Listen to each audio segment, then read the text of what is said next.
Hello, good morning. Welcome to Business on News Desk. My name is Daryl Kwao. PricewaterhouseCoopers, PwC, could start paying the severance packages of the defunct workers of Beauty and Capital banks before close of this month. Joy Business is learning that representatives of the workers, that is the Union of Industry, Commerce and Finance Workers, UNICOF, are to meet the joint receivers for the payment plan. In another development, government has been criticized for lack of fairness in its selection of banks for a bailout after they failed to raise the 400 million cedi capital requirement. According to banking consultant Richmond Etuahene, at least one of the 5 banks selected does not meet the criteria set by President Akufo-Addo to rescue local banks. If you look at the law, once you appoint an advisor, it means there is something in there that had to be looked by an independent advisor. Meanwhile, that bank is part of it. That's what I'm saying, that the word the president used the other time, I find it quite a bit contradictory, because a bank like one bank has not published its account for the last 3 years. 3 years. Like we've all said today, we all sat here, the regulator sits there. This one has been going for the last 3 years. Because it's a state bank, is it fair to others? That is where I have my challenge. All right. So those are the concerns of Dr. Richmond Etuahene. And fair criticism, we want to find out. Joining me in studio is Joy Business Assistant Editor Norman Akwa-Hayford. We know that he's referring to NIB, but has he got basis for what he's saying? Yes, Daryl, I mean, if you look at what the president, or if you recall what President Akufo-Addo did say, that we are going to be supporting local banks that are good. And if you use the word good, what is it that you're looking out for? Their books are intact, corporate governance procedures are being followed.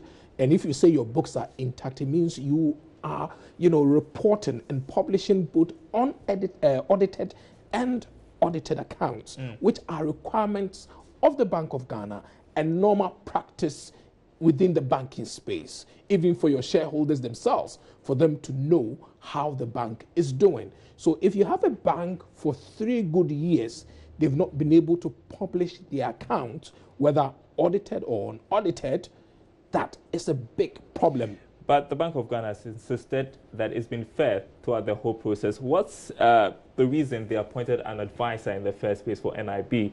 I mean, if it was good to operate. I mean, if you look at the situation, and I think the reason why Richmond Etuahene is talking about the fact that, I mean, there's been some unfairness over there. Look at the banks that had their licenses revoked.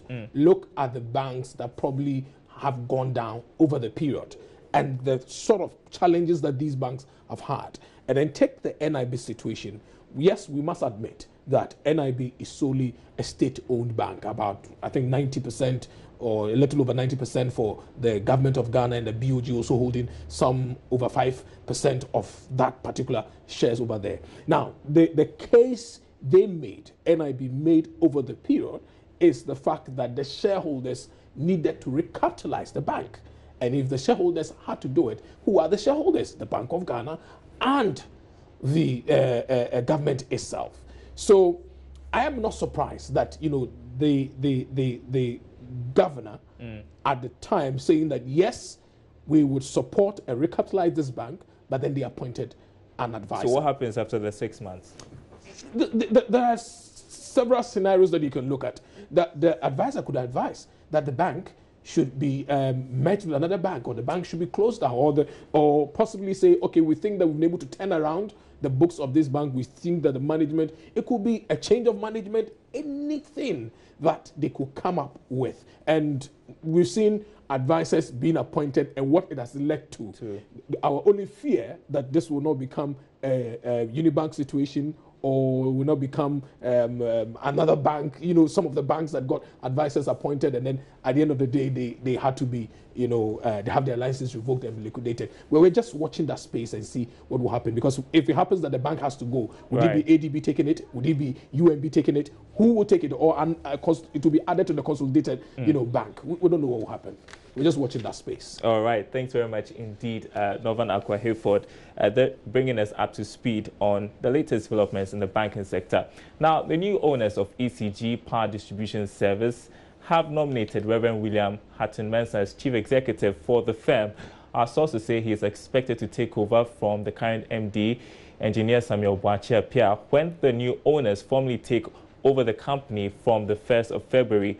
Now, Reverend Hatton-Mensah has over 20 years of experience in senior management positions at the Energy Ministry and the Electricity Company of Ghana. He also has over 30 years of experience in electrical engineering in the energy sector here in Ghana. Reverend Hatton-Mensah was in 2014 reassigned to the Energy Ministry by President John Mahama after serving as MD for ECG for 2 years.